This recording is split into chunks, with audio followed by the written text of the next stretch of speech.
Continuamos trabajando para dar una respuesta, una solución al problema del robo de combustibles. Ayer, con ese propósito, estuvimos en Huauchinango, Puebla, y también en Tulancingo, Hidalgo. Ya se inició el plan de bienestar para los municipios por donde atraviesan ductos y ha sido bien recibido por la gente, no solo con el propósito de que se beneficie a los ciudadanos que por necesidad tienen que dedicarse a estas actividades, sino también por la colaboración de la misma gente. Hay una actitud de participación de los ciudadanos ayudando en este plan. Es todo un pueblo ayudando, respaldando las acciones que se están llevando a cabo. No hay resistencia en la población, al contrario, hay cooperación, hay respaldo a la acción del gobierno. Esto ha llevado a que la misma gente esté ahora denunciando las tomas clandestinas que existen. Antes no querían meterse por una serie de consideraciones, hacer denuncias, ahora están ayudando comunidades completas. Esto pasó ayer en Hidalgo y sucede en otras partes. Vamos hoy a informarles sobre los heridos, los que están hospitalizados luego de esta tremenda desgracia. El doctor Jorge Alcocer va a informarles. Posteriormente vamos a señalar algo relacionado con lo que mencionaba de tomas clandestinas encontradas en el mismo municipio, pero dadas a conocer por la gente que está ayudando. Y luego la aplicación de un sistema para que entre todos controlemos, para que el mercado controle el precio de las gasolinas. Es algo legal, es nada más tener la información, es un plan, una aplicación que se llama ¿Quién es quién? En el precio de las gasolinas. Ya existía el sistema, pero nadie lo conocía. Y es una muy buena aplicación que hoy se va a presentar para saber cuánto cuestan las gasolinas y que la gente libremente opte por ir a cargar en la estación en donde esté mejor el precio. Ya después vamos a pasar, es la segunda etapa, a que se entreguen litros de a litro, pero primero el precio, porque sí hay algunas diferencias considerables. Estos son los tres temas a tratar el día de hoy y luego abrimos la sesión de preguntas y respuestas. Entonces les pido al doctor Jorge Alcocer que intervenga. Muchas gracias, señor presidente. Muy buenos días. Continuamos en este triste contar de los fallecidos a través de este inolvidable y pienso que puede ser uno de los últimos eventos. Habíamos contado hasta ayer 98 defunciones de pacientes hospitalizados. Se han ido sumando algunos de hospitales privados y en el devenir de las últimas horas, incluyendo 2 en esta madrugada que fallecieron del Hospital Regional de Zumpango, hemos cuadrado una cifra final hasta ahora de 109 pacientes, 109 fallecimientos.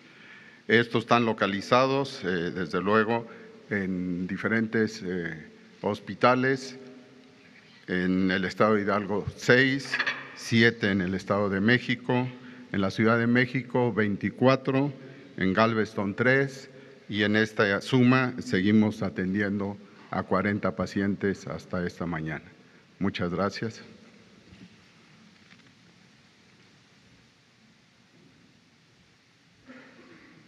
Con su permiso, señor presidente. Buenos días. La Policía Federal, en una labor de restablecimiento emocional de la población de la localidad de Tlalhuelilpan, Hidalgo, en donde ocurrió el lamentable accidente, la explosión, hacemos trabajo de proximidad social. El trabajo social a cargo de policías federales, psicólogos expertos en atención emocional, ha logrado mantener no solamente la seguridad perimetral de la población de la localidad, a efecto de evitar riesgos de accidentes, y ha sido la propia sociedad, la comunidad, la que nos informó la existencia de 14 tomas clandestinas de altísimo riesgo que estaban en las inmediaciones de esa población en el desarrollo de los ductos de Pemex. Cabe resaltar que tenemos vigilancia y seguridad en toda la red nacional de ductos de Pemex, con personal del Ejército, de la Armada y de la Policía Federal. Por lo que se refiere a esta labor, la comunidad nos llevó hasta 14 puntos en donde, como pueden ver en las imágenes, existían tomas clandestinas. Ante el riesgo que tiene la propia comunidad, nos llevaron a inhabilitarlas, se le dio vista a Seguridad Física de Pemex y al Ministerio Público Federal y se procedió con toda la cautela a asegurar cada una de las tomas. No hubo fugas de combustible ni bajas de presión. El sistema sigue operando felizmente en condiciones que le da suficiencia para mantener el abasto a las ciudades y a la población de nuestro país. Es cuanto, señores. Buenos días. Con su permiso.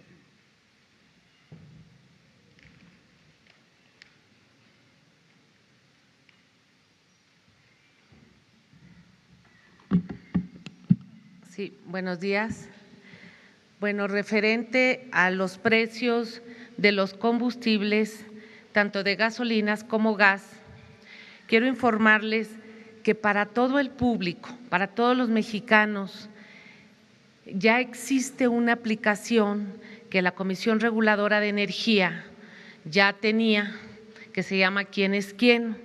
Es muy fácil, no sé si lo tienen, Jesús. Sí, es muy fácil. Esta aplicación es para conocer el precio del gas. Todos desde su celular bajan la aplicación AmiGas. Nos permite automáticamente encuentra el distribuidor. Si yo estoy en Tijuana, abre automáticamente mi localización como si fuera Waze y sale en qué parte de Tijuana estoy, realiza la búsqueda por localidad, compara precios, consulta números de contacto para realizar pedidos. En su caso, para el gas, verifica la autorización de vehículos que cuenten con la autorización de la Comisión Reguladora de Energía, se ingresan las placas del vehículo para validar si está registrado, si es un vehículo que tiene permiso, y evalúa el servicio, también la propia aplicación en el celular, cualquier persona califica si el servicio fue bueno o malo y se actualiza en la propia base de datos para que el usuario tenga una calificación del servicio. Y sobre gasolina, es la siguiente, por favor. Es esta aplicación. Esta aplicación es una invitación para que todos los mexicanos la bajemos en nuestro celular, se llama Gaso App. Encuentra la gasolinera, como aquí se ve en la pantalla, sí, la anterior, la que tenía. Ahí nos dice exactamente si está cercana, si es más barata, si es más cara, y esto nos va a ayudar porque de acuerdo a la ley, la gasolina pues está en el mercado, en el libre mercado, y sí tenemos una diferencia de precios muy sustancial. Ayer, por ejemplo, amanecimos aquí a 18 pesos con 30 centavos, 18 pesos con 50 centavos, y si todos los mexicanos nos enteramos, nos va a ayudar incluso a que los precios sean más justos y no haya tanto disparidad. Se selecciona el combustible, se escoge el radio en kilómetros, la principal, exactamente.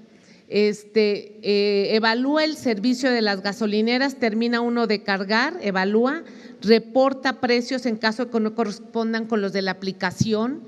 Hay una opción, si me decía la aplicación.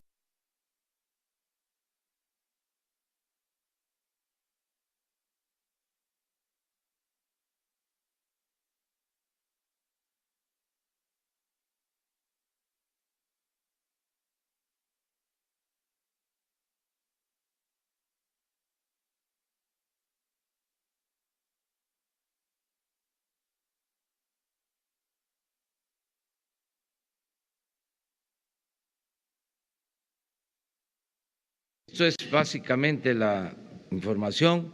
En este caso, sería bueno que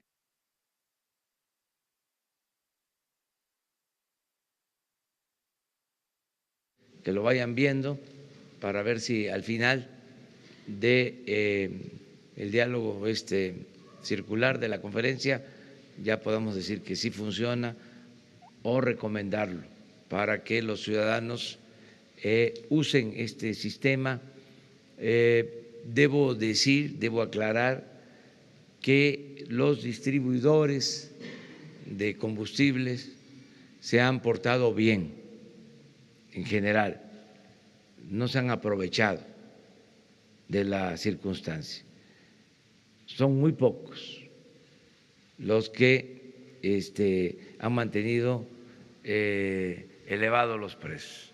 La mayoría de las gasolinerías han mantenido un precio razonable de acuerdo al margen de utilidad que se tiene establecido en el mercado, pero es para evitar que unos pocos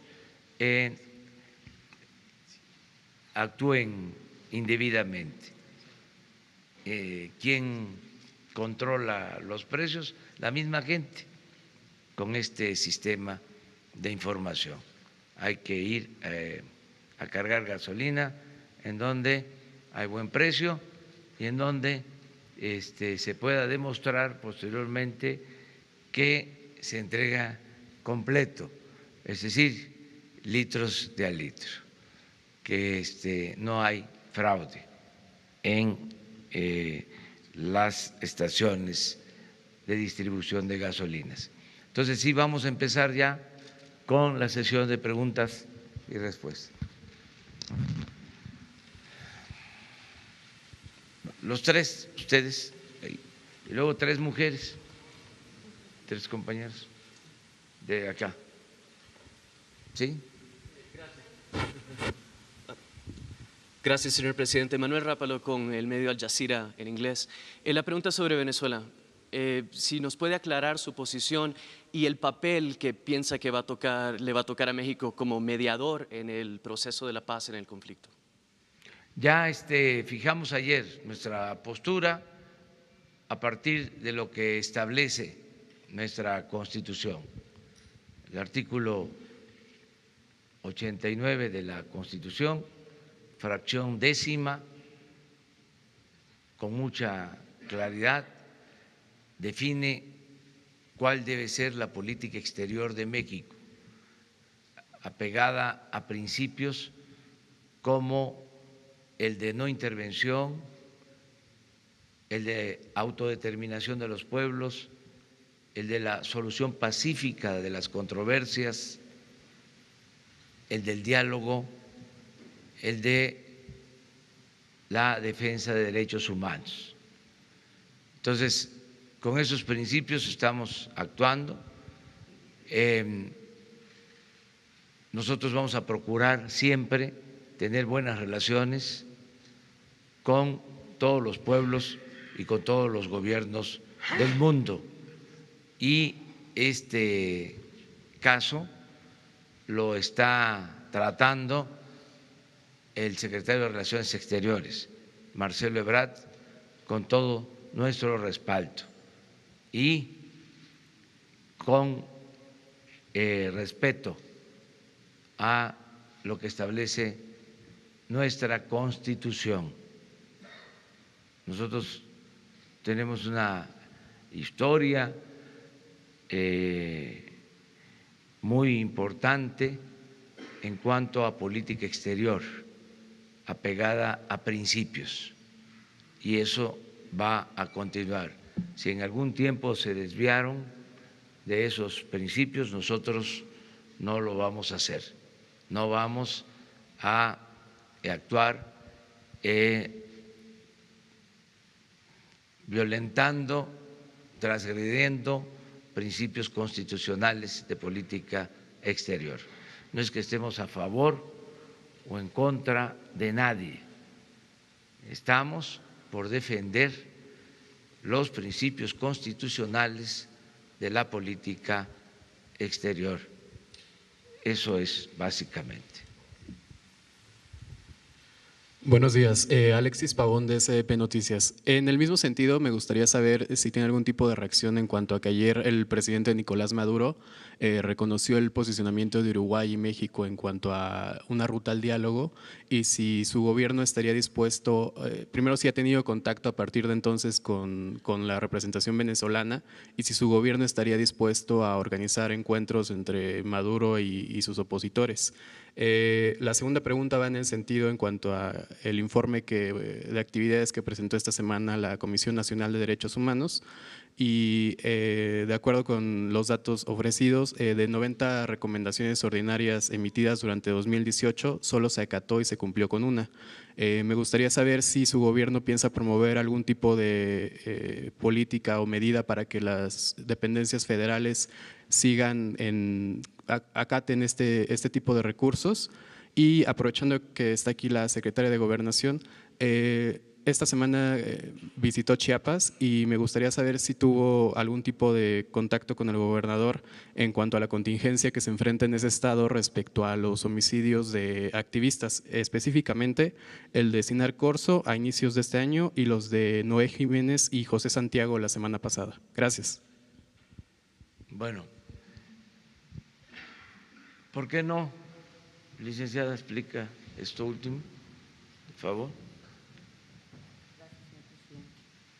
Sí, tuvimos contacto con el señor gobernador y por supuesto que él y también la Fiscalía apoyando la Fiscalía General, pero principalmente la Fiscalía del Estado está investigando estos casos. En uno de ellos, no recuerdo cuál de ellos porque no traigo ahorita mi nota, de Chiapas concretamente. En uno de ellos ya tiene inclusive a uno de los homicidas, de los asesinos que perpetraron este ilícito, y está detenido. Hay otros casos que no, inclusive fueron de otros estados, que llegaron contratados por algunos de estos personajes que tienen la calidad ahorita de indiciados por autoría intelectual, y también ya se están, digamos, pidiendo la colaboración de los otros estados vecinos que acudieron a este llamado de este señor que es el autor intelectual o presunto autor intelectual, y también ya se giraron las órdenes de aprehensión y la colaboración en los otros estados vecinos del estado de Chiapas para poder detenerlos. Entonces no podemos dar muchísimos más datos precisamente porque ahorita está el proceso, y además están giradas las órdenes de aprehensión y de colaboración entre los diversos gobiernos de los estados para que se puedan detener estos sicarios, a estos autores materiales de estos crímenes. Pero sí estamos en comunicación permanente con el gobierno de Chiapas, y afortunadamente hay videos, tienen videos muy interesantes, muy importantes, en donde se ve claramente cómo están llevando a cabo las negociaciones y las camionetas, en fin, de estos sicarios, y además del autor intelectual. Presuntos todos. No sé si dé respuesta a esto, pero sí estamos en comunicación permanente.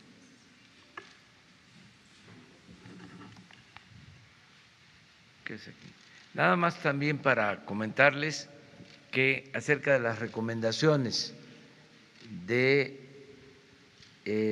la Comisión Nacional de Derechos Humanos, hemos hecho el compromiso de acatarlas, de hacer caso a todas las recomendaciones de la Comisión de Derechos Humanos. Vamos nosotros a proteger a quienes son víctimas de violación de derechos humanos.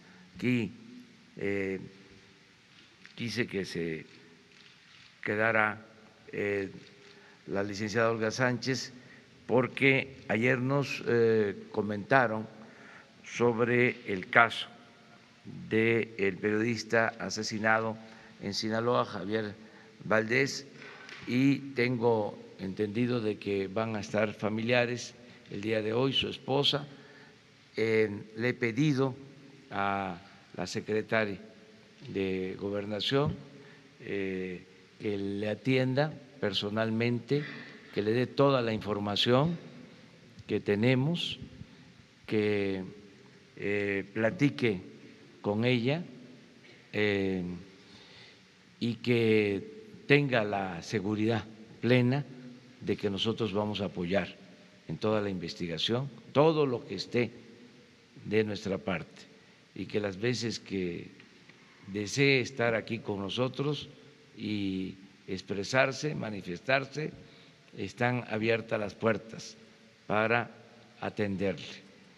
La licenciada tiene un informe que presentarle, no lo queremos hacer público por razones de tipo legal, pero que se les va a informar ampliamente y vamos a estar nosotros al tanto de esto, y si pasa el tiempo y no hay avances, que venga con nosotros y que aquí se pueda expresar.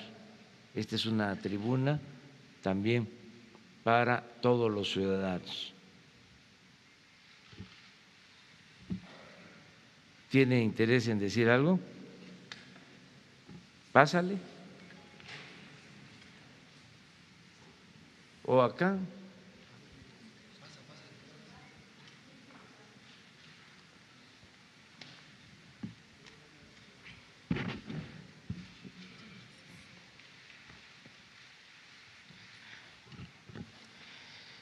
Buenos días a todas, a todos. El día de ayer que una compañera de un medio de comunicación le pregunta al presidente en torno a la información que ustedes ya conocen en cuanto a que son los hijos, que fueron los hijos de Joaquín Guzmán Loera quienes asesinaron o mandaron asesinar a Javier. Bueno, eso en mi familia, en mis hijos, en mi persona, nuevamente es otro golpe muy, muy fuerte. Aquí lo que yo vengo a pedir, a exigir, es que no descarten ninguna línea de investigación en cuanto a la autoría intelectual de los asesinos de Javier. A mí no me importa de qué organización criminal vino la orden. A mí lo que me importa es que quede muy claro que y también que la Fiscalía General, ahora la nueva Fiscalía General de la República, haga su trabajo, que profundice más en las investigaciones, que sea muy rigurosa, muy exhaustiva y se determine quién dio la orden de asesinar a Javier. Está muy claro que lo asesinaron por su trabajo porque no les gustó lo que se publicó. Aquí lo importante es dar con los personajes que dieron la orden para que haya justicia. Es lo que yo puedo pedir en este momento, que es lo más importante. ¿Quién dio la orden? ¿Quién está mintiendo y quién tiene la razón? Exigimos verdad, exigimos justicia y exigimos castigo para los asesinos de Javier, los materiales, pero sobre todo los intelectuales.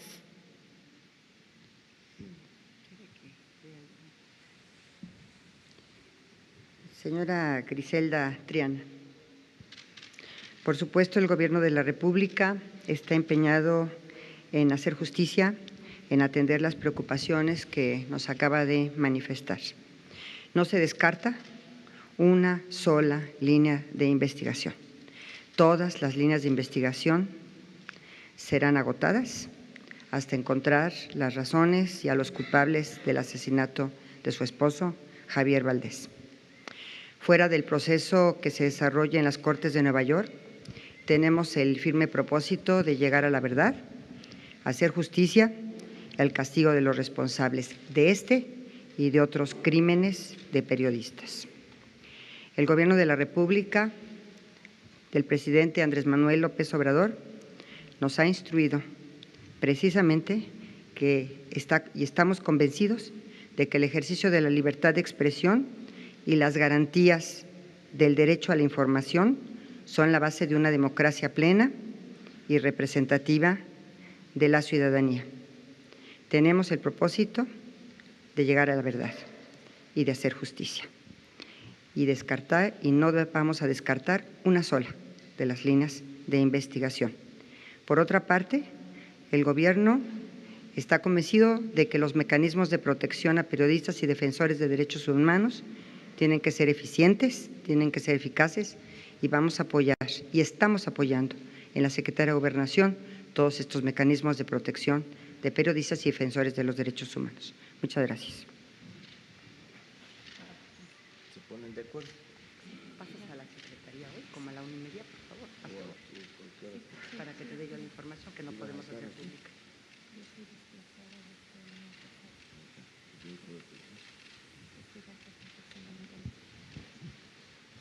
Te espero ya.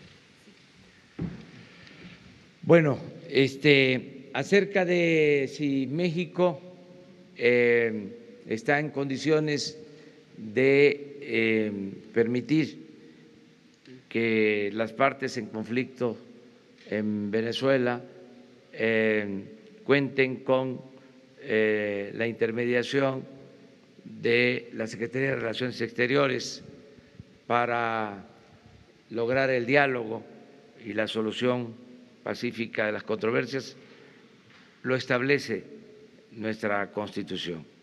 Sí podríamos hacerlo, pero no lo podríamos llevar a cabo si no hay la petición de las partes.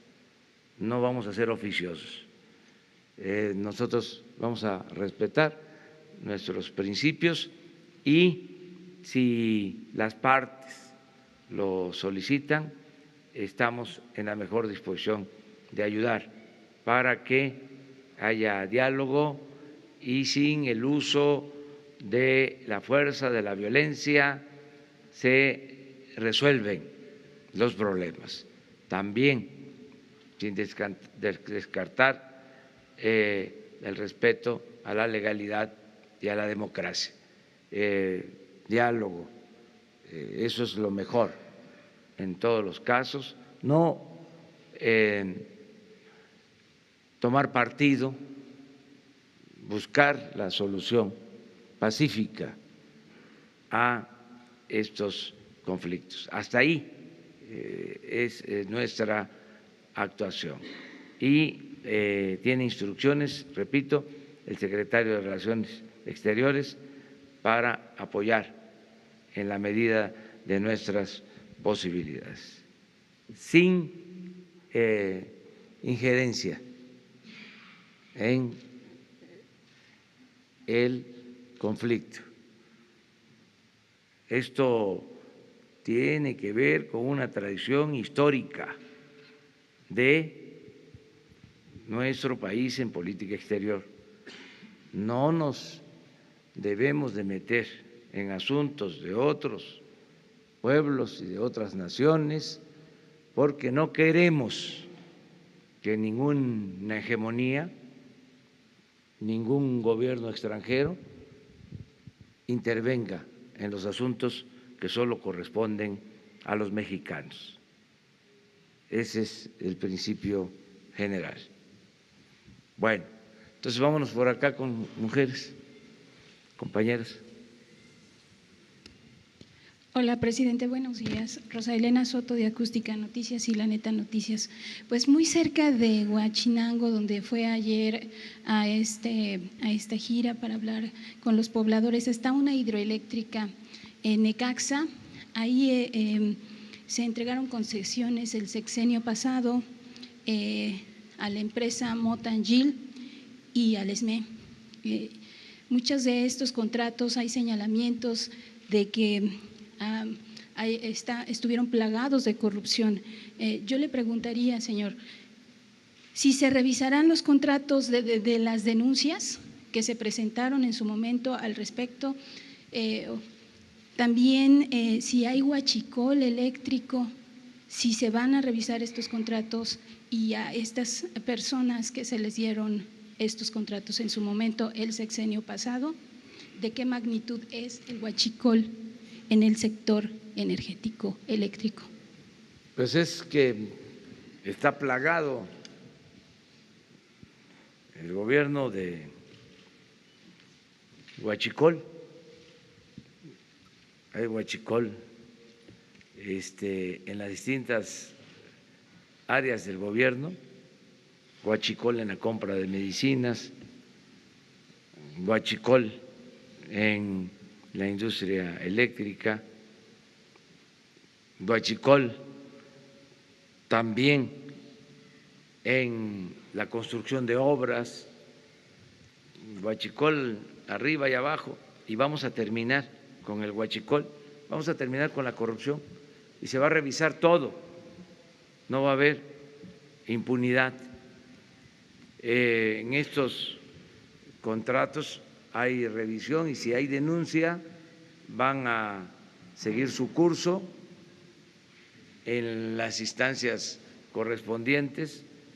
Tenemos que buscar una solución a el conflicto que se originó con el despido de más de 40,000 trabajadores de la empresa de Luz y Fuerza del Centro. Están por todos lados. Parte de esto que menciona de la empresa Necaxa tiene que ver con un grupo de trabajadores de la empresa de Luz y Fuerza del Centro. Le he pedido a la secretaria de Energía, Rocío Nale, que hable con todos, porque complica la situación el hecho de que están divididos. Tenemos que buscar la forma de unificarlos, sobre todo a los trabajadores, tomando en cuenta también la opinión de los antiguos dirigentes. Este era un sindicato ejemplar, era el sindicato posiblemente más democrático de México durante muchos años, hasta que lo quebraron, lo destruyeron con saña en el periodo neoliberal. Entonces, tenemos que buscar la forma de ayudar a los trabajadores y de resolver casos de corrupción que se hayan presentado, no atribuibles a los trabajadores, sino a empresas que se valieron de la ocasión. Pero en eso estamos. Aprovechando, pues en la semana Javier Lozano mencionaba que el despido de trabajadores, de burócratas que se da en sus sexenio es comparable con el que se dio en la época de Felipe Calderón, con esta situación del SMI. No, ¿Qué piensa nosotros al no. respecto? El ajuste se hizo arriba, nada más se cortó el copete de privilegios.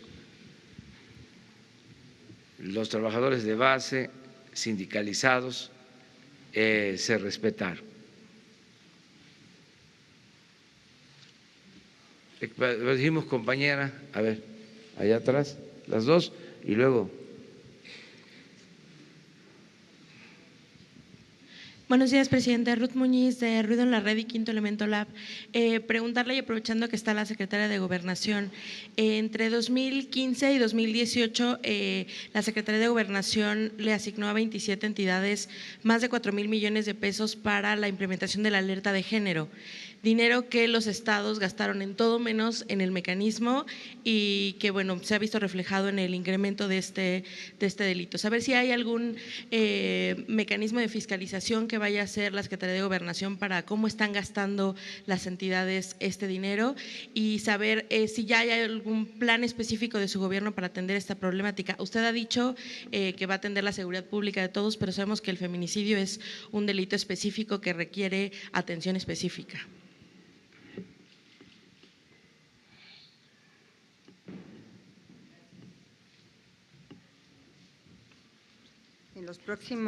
En los próximos días vamos a resolver el tema de la titular de InMujeres. Pienso que no va a tardar más de 1 o 2 semanas máximo, porque se tienen que agotar los procedimientos para su nombramiento, y le vamos a presentar al señor presidente la terna que me ha instruido que se le presente para que él elija a la titular de InMujeres. Y también tenemos que proceder al cambio de la titular de CONAVIM dentro de la Secretaría de Gobernación. Por supuesto, y todos lo saben y lo conocen, yo tengo un compromiso no solamente personal, sino institucional con el tema de los feminicidios. Creo que nuestro país encabeza, por decirlo menos, la lista en la región de los países que tienen este grave problema. Desde luego vamos a enfocarnos primordialmente en la prevención del delito de feminicidio. Le comentaba en algún momento al señor presidente, esto es un producto básicamente de violencia que surge desde la familia. Entonces, concientizando y reforzando a la institución familiar para evitar violencia tanto en contra de la mujer, cuanto más también a veces en contra de los propios hijos de ambos padres, contra ellos. Vamos a estar tenemos programas y vamos a estar muy abocados a estos dos tipos de violencia. Estamos por también echar a andar el programa de disciplina, le hemos dado recursos, ya le dimos una estructura, Ricardo Bucio va a estar a cargo de esto, se le ratificó, pero en los próximos días daremos a conocer tanto a la titular de CONAVIM como a la titular de INMujeres para echar ya a andar el programa de violencia en contra de las mujeres. Desde luego, la alerta de género, a pesar de lo criticado que ha sido, es un instrumento y una herramienta muy importante para que el gobierno pueda tener esta prevención en materia de feminicidios. Pero estamos sumamente comprometidos con el tema, yo en lo personal y por supuesto, como no podría ser de otra manera, el gobierno de la República y del presidente López Obrador, para poder reducir lo más que se pueda este grave crimen contra las mujeres. Muchas gracias. ¿Qué pasaría, perdón, con los 4,000 millones que ya se asignaron, que ya gastaron las entidades y que pues no están viéndose reflejados? A ver, van a tener que transparentarse todos los recursos, peso a peso de lo que se les entrega a las entidades federativas para los temas de prevención de la violencia en contra de la mujer y de los programas de los institutos estatales de las mujeres, se va a revisar. Por supuesto, se asignó, y lo cual estamos sumamente reconocidas al presidente de la República, que se dieron todos estos recursos para la prevención de la violencia, y también tenemos que dar buenos resultados, no solamente a nivel internacional en la CEDAW, sino al pueblo de México respecto de la prevención, porque más que otra cosa es prevenir que se vayan sucediendo estos graves ilícitos en contra de las mujeres. Una compañera, sí.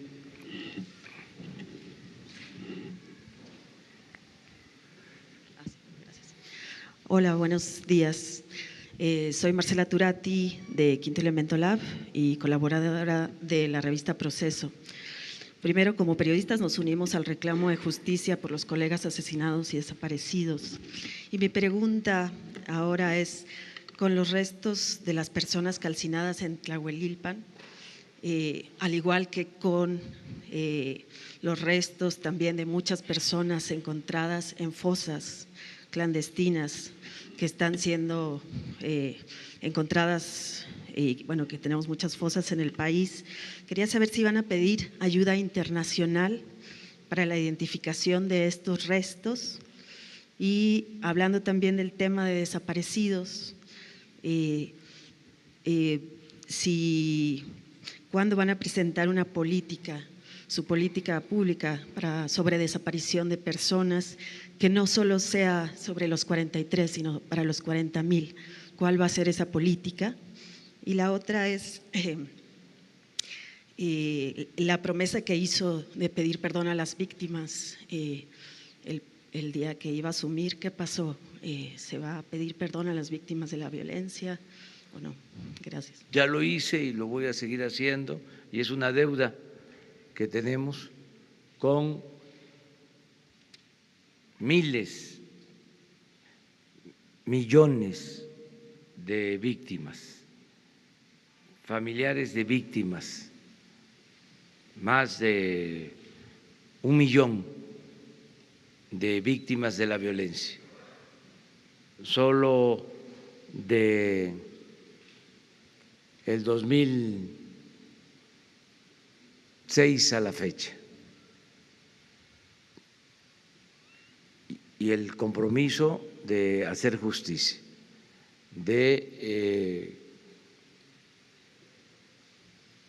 lograr encontrar a los desaparecidos, ayudar a sus familiares en esa búsqueda. La Secretaría de Gobernación tiene esa encomienda. Ayer lo comentaba,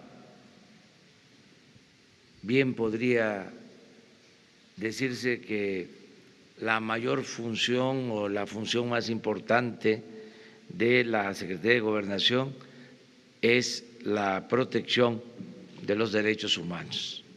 Ese es el nuevo enfoque de la Secretaría de Gobernación. Y vamos a pedirles a ellos que les presenten todo el programa que se está aplicando. Ya se ha dado a conocer, hemos estado en reuniones con víctimas desde antes de que tomáramos posición del gobierno y lo vamos a seguir haciendo. Hoy precisamente no está aquí el subsecretario de Gobernación porque está ocupado de atender a víctimas, y la licenciada se va a poner de acuerdo con ustedes para que se haga una presentación sobre el plan general. Eso es lo que puedo yo comentar. Perfecto. Entonces vamos a esperar esta presentación, que nos avisen para… ¿Y va a pedir ayuda internacional para la identificación de restos y de restos de fosas también? Todo lo que se necesite. Nosotros no nos vamos a cerrar, no vamos a ocultar la verdad. Ese es un distintivo del nuevo gobierno, la transparencia, el que la vida pública sea cada vez más pública, no ocultar nada. Aunque se trate de temas muy dolorosos, decirlo, no evadir nuestra responsabilidad, ¿no? Para nada. A ver, 3 hombres. Vamos, Ricardo. Señor presidente, si me permite, en homenaje a Javier Valdés, quien nos dejó una lección de vida en lo profesional y en lo personal, a todos quienes lo tratamos. Señor presidente, es entendible y muy loable que su gobierno esté atendiendo las emergencias de todas las comunidades por las que atraviesan los ductos, porque está visto que en este país los pobres son siempre los que pagan las tragedias. No hay tragedias en los fraccionamientos de los ricos, nunca. Lo que para muchos de nosotros fueron molestias, las colas en las gasolineras, para ellos es fuego y muerte. La pregunta, señor presidente, es si se atreverá usted a enfrentar el tótem, el vellocino de oro de los gobiernos recientes para desarrollar un nuevo modelo económico propio, como han hecho Corea, Malasia, Singapur en el sudeste asiático, Botswana en África. Un nuevo modelo de vida de este país para aprovechar lo que usted llama el enorme potencial del trabajo y la honradez de los mexicanos, además de nuestras tierras, nuestras costas, nuestra ubicación geoestratégica que nos permite mirar a todo el mundo. Pero sobre todo, cerrar ya no la brecha, sino la inmensa, creciente, brutal y ofensiva distancia entre los cada vez menos que tienen más y los cada vez más que tienen menos, señor presidente. Eso, Ricardo, es el propósito del gobierno, propósito principal. A mí no me importa la parafernalia del poder, no estoy aquí para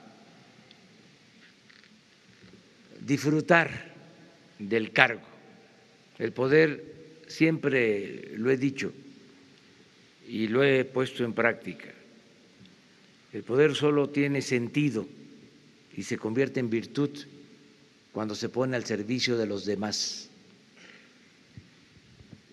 El propósito del gobierno que represento es llevar a cabo la cuarta transformación de la vida pública del país.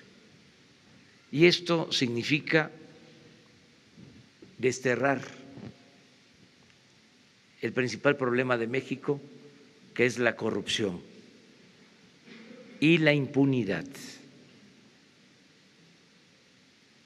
Y en eso estoy. Además, estoy seguro que esa fórmula va a dar resultados, porque la corrupción no solo hay que combatirla por razones de índole moral, hay que combatirla también porque es mucho el dinero que se va a unas cuantas manos y que ahonda las desigualdades. Y por eso la crisis de México. Por la corrupción hay pobreza. Por la corrupción hay inseguridad, hay violencia. Entonces, si continuamos con el plan de acabar con la corrupción, vamos a lograr el renacimiento de México. Estoy convencido. Por ejemplo, sé que van a mejorar las condiciones de vida y de trabajo de los mexicanos. Estoy seguro de que vamos a sacar de la pobreza a millones de mexicanos. Y ya tenemos el mecanismo. No solo es impulsar las actividades productivas y crear empleos, que ya lo estamos haciendo. Lleva tiempo porque cuesta echar a andar el gobierno luego de haber estado parado durante mucho tiempo, porque el gobierno no estaba funcionando para promover el desarrollo, ni mucho menos para beneficiar al pueblo. El gobierno estaba funcionando para facilitar el saqueo, el robo, en beneficio de unos cuantos. Entonces, echar a andar el gobierno para promover el desarrollo,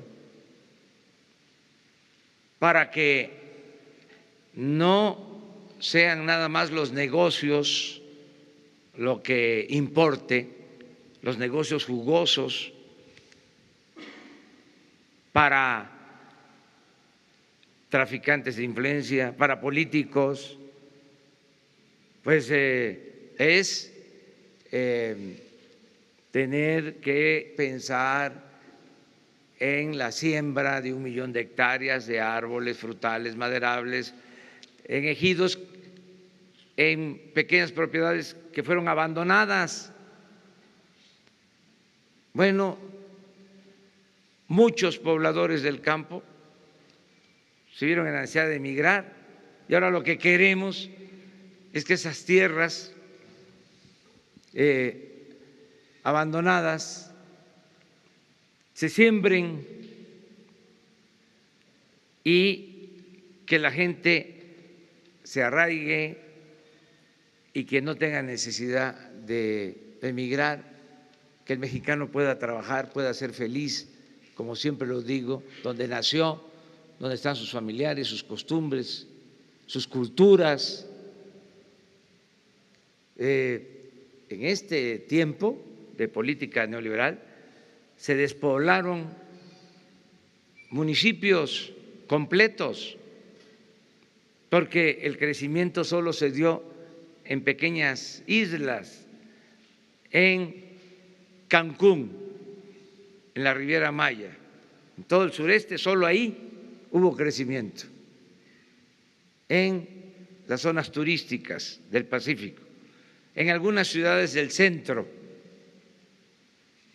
del país, en el Bajío, en las ciudades fronterizas, pero en el resto del territorio no hubo crecimiento económico. Entonces, estamos echando a andar al gobierno para impulsar actividades productivas, para crear empleos, para que haya bienestar. Y otra cosa que es muy importante y cuesta trabajo, pero como estamos ocupados de esto, vamos a salir pronto. Estamos llevando a cabo un sistema para evadir, para no tener que pasar el dinero que le corresponde a la gente por el aparato administrativo.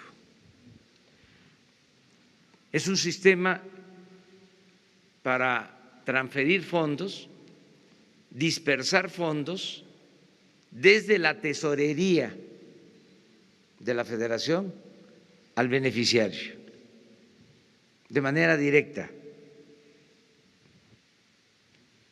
con una tarjeta. Se está haciendo un censo de bienestar para identificar al adulto mayor, a la persona con discapacidad, al productor del campo, al que está estudiando y necesita una beca, pero no entregar esos recursos a ninguna organización, ni pasarlos por las instancias administrativas del gobierno. No es de que somos de la organización Emiliano Zapata, independiente, o de la organización La Antorcha Mundial, y nos vas a dar a nosotros los recursos y nosotros los vamos a distribuir, le vamos a entregar a la gente los apoyos. Ya no, se acabó, se terminaron los moches. Ahora le va a llegar a la gente de manera directa, con una tarjeta. Pero nos enfrentamos de que México es de los países con menos conectividad en el mundo, porque los bancos se concentraron en las grandes ciudades, la comunicación de Internet en las grandes ciudades. Solo el 25% del territorio tiene posibilidad de comunicación con teléfono móvil. A veces los técnicos hablan de la inclusión financiera y ya están haciendo operaciones por teléfono, porque existe Internet, pero en nuestro país no hay ni siquiera comunicación por telefonía móvil en cabeceras municipales. Entonces, tenemos que crear toda esta infraestructura. Y se habló de reforma de las telecomunicaciones. ¿Y en qué se benefició la gente? Si no hay Internet en hospitales, ni en centros de salud, ni en escuelas, ni en los caminos, ni en las plazas públicas. Entonces, todo esto lo estamos ordenando y yo espero que a más tardar a la mitad de este año, cuando estemos cumpliendo 6 meses, esté echado a andar todo el gobierno con una nueva concepción, con una nueva filosofía. Y entonces sí, vamos a atender el fondo del problema, que es el de la corrupción que produce desigualdad y pobreza. Entonces sí podemos hablar de un nuevo modelo económico, señor presidente. Un nuevo modelo económico. Gracias. Un nuevo modelo económico. Gracias, presidente.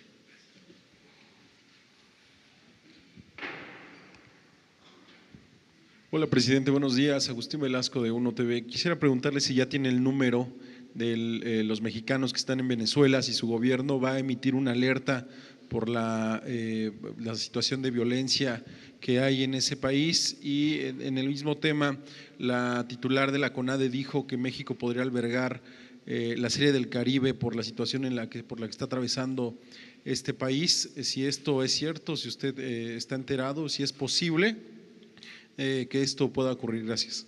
La Secretaría de Relaciones Exteriores está atendiendo esto y ya está informando sobre los mexicanos en Venezuela, y en términos políticos ya definimos cuál es nuestra postura.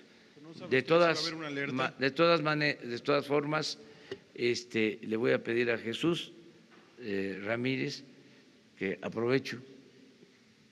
Ven, ustedes lo conocen, pero como esta transmisión la ven miles de personas en las redes sociales, quiero que se conozca a quien me ayuda en todo lo relacionado con la comunicación social del gobierno. Es un profesional, una gente honesta, responsable, Jesús Ramírez Cuevas. Él es el que me ayuda. Entonces, si hace falta la información sobre los mexicanos en Venezuela, ahora Jesús la va a proporcionar. Pero usted no sabe, presidente, si va a haber una alerta para los mexicanos en Venezuela.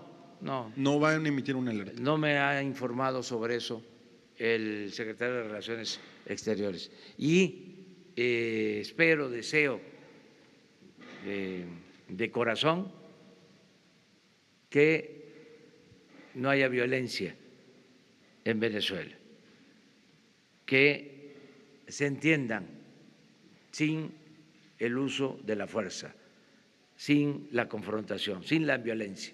La política, la verdadera política, entre otras cosas, se inventó para evitar la confrontación, para evitar la guerra. Entonces, es cosa de los diplomáticos, ellos son especialistas en buscar la solución pacífica en controversias y en conflictos.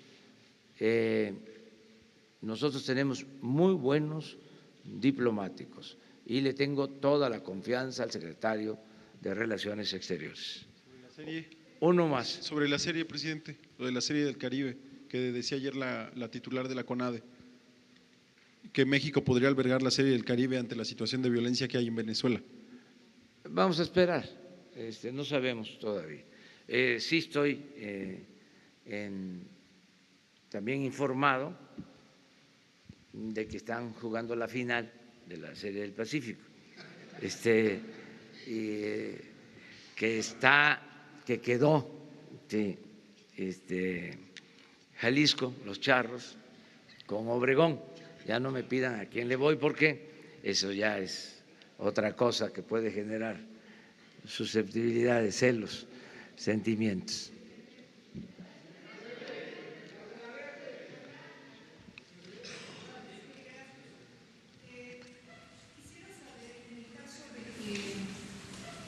En el caso de que el gobierno de Venezuela le tomara la palabra y decidiera solicitar una intermediación del gobierno de México, ¿estaría dispuesto a que las negociaciones o mesas se establecieran aquí, en nuestro país, como ha sucedido ya históricamente con otros conflictos en Centroamérica? Sí, siempre y cuando la otra parte lo acepte. O sea, que lo soliciten las partes y estamos dispuestos nosotros a ayudar en la conciliación. Es decir, que la oposición también estuviera solicitándolo. Sí, las partes. No podemos solo, porque lo plantea una parte, decir aquí estamos. Si se ponen de acuerdo y realmente apuestan al diálogo, a buscar una solución pacífica,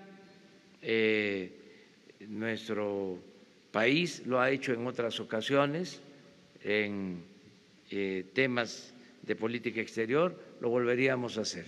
Sí, servimos como intermediarios, como conciliadores, para buscar una salida pacífica, no la imposición, no la fuerza, no la decisión de las hegemonías, sino que con el diálogo se piense en la población, en este caso de Venezuela, se piense en el pueblo de Venezuela y se evite la violencia. La no violencia es nuestro estandarte, la no violencia. Gracias. Y nada más agregar, si sería posible que en la información que nos emiten a los medios de comunicación a través de los grupos de redes sociales que tenemos establecidos con la vocería, si nos pueden dar datos a través de un boletín, un comunicado oficial, porque nos han estado dando algunas informaciones informales que después parece que no tienen el sustento de la propia Secretaría de Salud. Gracias. Muy bien. Ya tomó nota, Jesús. Bueno.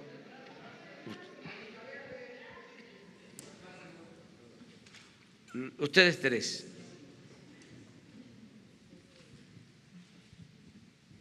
Buenos días, señor presidente. Muchísimas gracias. Soy Patrick Timos de UPI, United Press Internacional. Hoy en Tijuana el gobierno de los Estados Unidos va a empezar de regresar centroamericanos a este país.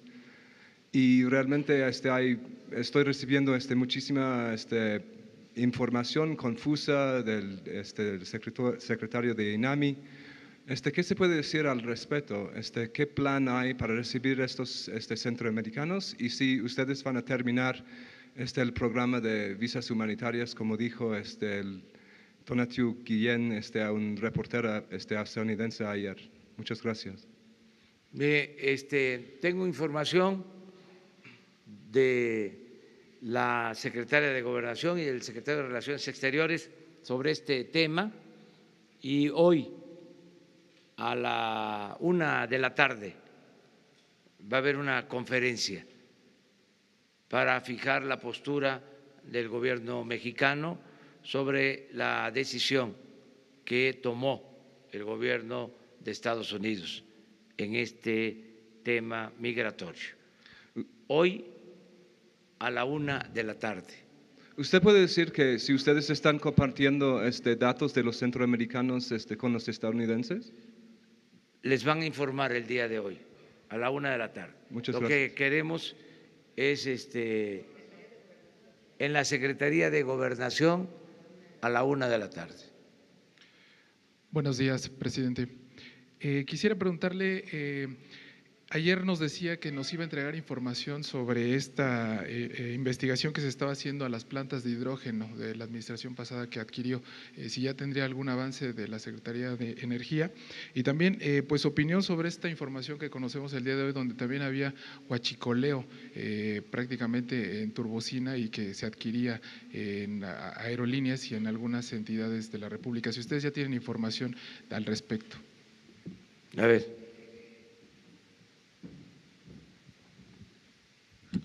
Referente a las ventas que se hicieron de las plantas de hidrógeno de Pemex.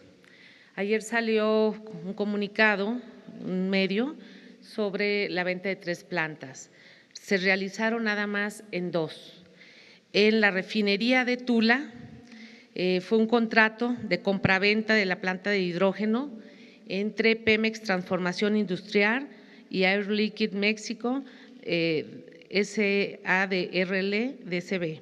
Se formalizó mediante un proceso de adjudicación directa para el proceso de selección del comprador de la planta, quien fue Air Liquide, es una empresa francesa. La Dirección Corporativa de Alianzas y Nuevos Negocios de Pemex subcontrató para la evaluación y estudio del mercado a una empresa que se llama A.T. Kearney. Esto se dio el 31 de agosto del 2017.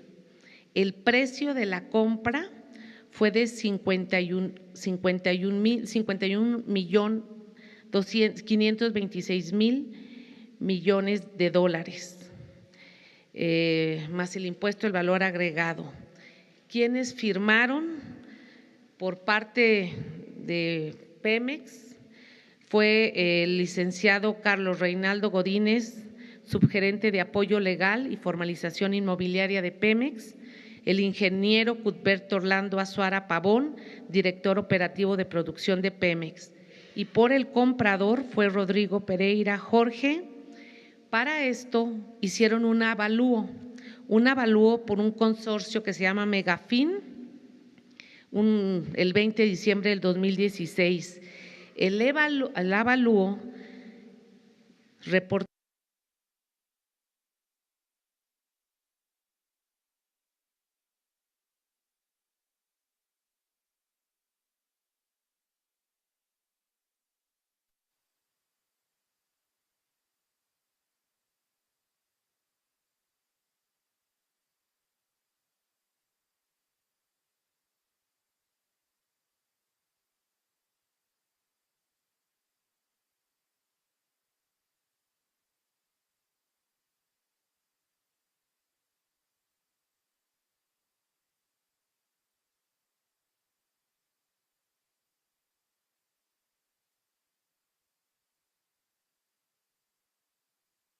las refinerías producen por sí en la planta reformadora hidrógeno. Sin embargo, no sé si tengan aquí el mapa que les di, se entregó y obliga a que Pemex pague lo equivalente a $1 millón por mes a esta empresa, surta o no surta hidrógeno. Por supuesto, estuvimos ahí en Tula, es una planta que era de propiedad, estábamos recolectando los datos para que la Secretaría de la Función Pública investigue. La de Cadereyta, fíjense, la de Cadereyta se había hecho el mismo proceso, pero no les dio tiempo, no firmaron porque tiene el gerente de la planta, de la refinería que firmar, no firmó, los trabajadores no firmaron la entrega y a pesar de que se hizo todo el proceso, la última parte que fue el acuerdo, o sea, pagar para que la planta se rehabilitara, era parte del acuerdo, la tenían que arreglar y entregar, no se hizo y por eso Cadereyta no se entregó. Madero, efectivamente el contrato de compra-venta fue entre Pemex Transformación Industrial y Linde Hidrógeno SADCB, se formalizó mediante un proceso de adjudicación directa. Para el proceso de selección del comprador de la planta, la Dirección Corporativa de Alianzas y Nuevos Negocios de Pemex subcontrató para la evaluación y estudio del mercado a la empresa Aclara, fue con fecha 11 de abril del 2018, el precio de compra fue de 31.893.000 y más el impuesto del valor agregado. ¿Quiénes firmaron por parte de Pemex como vendedores? El licenciado Carlos Reinaldo Godínez, subgerente de apoyo legal y formalización inmobiliaria de Pemex, el ingeniero Jorge Humberto Freire Rizo, subdirector de producción de petrolíferos de la Dirección de Producción de Pemex Transformación Industrial. Por el comprador, el representante Robert John Kappelman, y el avalúo también fue por el consorcio Megafin, la misma empresa, el 20 de diciembre del 2016, y ellos determinaron que valía $29.145.000. Obliga a que la refinería de Madero pague equivalente a 16 millones de pesos por mes mensualmente a esta empresa para que nos surta hidrógeno, ya sea que se ocupe o que no se ocupe, un volumen por 42 millones de pies cúbicos por 20 años. Aquí les quiero comentar que ya tenemos los datos, lo estoy presentando a la Secretaría de la Función Pública y estos son parte de los quebrantos que se hicieron a la empresa, porque esas plantas eran de Pemex. Se tiene todo un articulado de que era necesario, de que iba a tener mejor calidad, de que con esto se iban a evitar paros programados, y no es cierto, pues es una planta que nació con ello. Ayer estuvimos en Salina Cruz, presidente, y la refinería de Salina Cruz no tiene planta de hidrógeno, o sea, así nació el concepto, y hoy con el crudo que está llegando, que tiene un poco más de azufre, se ve la necesidad de pensar en una planta de hidrógeno. Sería como para 22 millones de pies cúbicos, y esa planta nueva cuesta alrededor de 100 millones de dólares. Entonces, estas plantas que tienen más capacidad las vendieron muy baratas, y es parte de lo que vamos a reportar para que la propia Secretaría de la Función Pública y seguramente la Auditoría Superior de la Federación, en su cuenta de revisión del 2018, nos vaya a poder informar, y le estamos dando seguimiento a esto. Miren, hasta ahí vamos a la compañera, y ahí terminamos. ¿Mande? Sí, hay muchas irregularidades en todo lo que tiene que ver con el robo de combustible. Vámonos por parte, les vamos a dar a conocer todo. El lunes les vamos a dar a conocer de cómo utilizaban ductos para almacenar gasolina robada. Buenos días, señor presidente. Y les vamos a dar a conocer algo que les adelanto para que ayuden también en la investigación. En el 2004, porque esto viene de tiempo atrás, hay quienes piensan que fue en el sexenio pasado. No, esto viene de tiempo atrás. En el presupuesto del 2004 se aprobó un artículo transitorio para que se adquiriera una sustancia y se marcara la gasolina para evitar el robo, para distinguir la gasolina robada y la gasolina de Pemex. ¿Qué creen que pasó? El Ejecutivo en ese entonces, no voy a mencionar nombres, presentó una controversia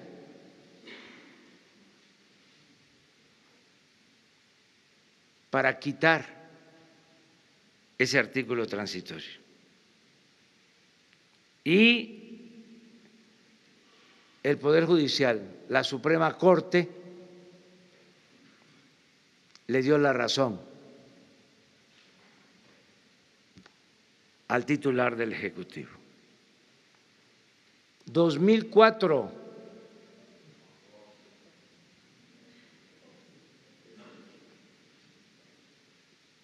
Entonces, todo esto se tiene que conocer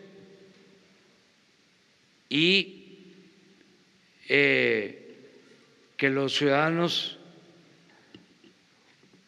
tengan todos los elementos, independientemente de si existen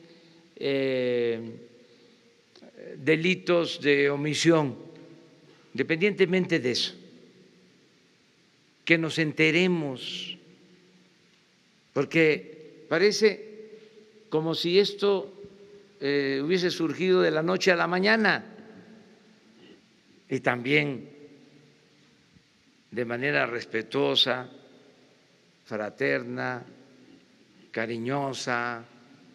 Le pido a los que se dedicaron a defender al régimen corrupto, sobre todo a la política económica neoliberal, que es el tiempo de la autocrítica,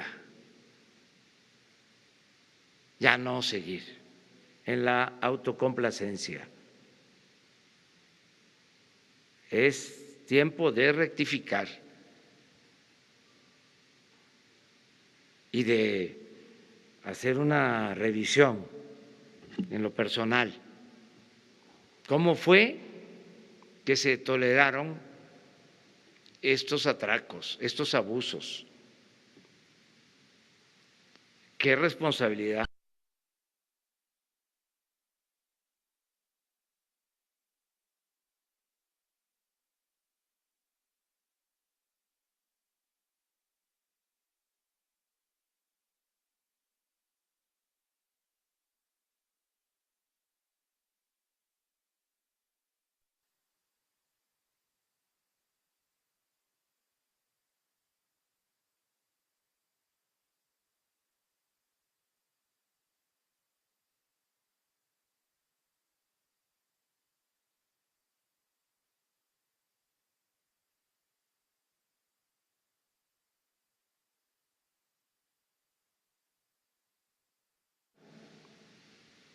Predominó el soborno,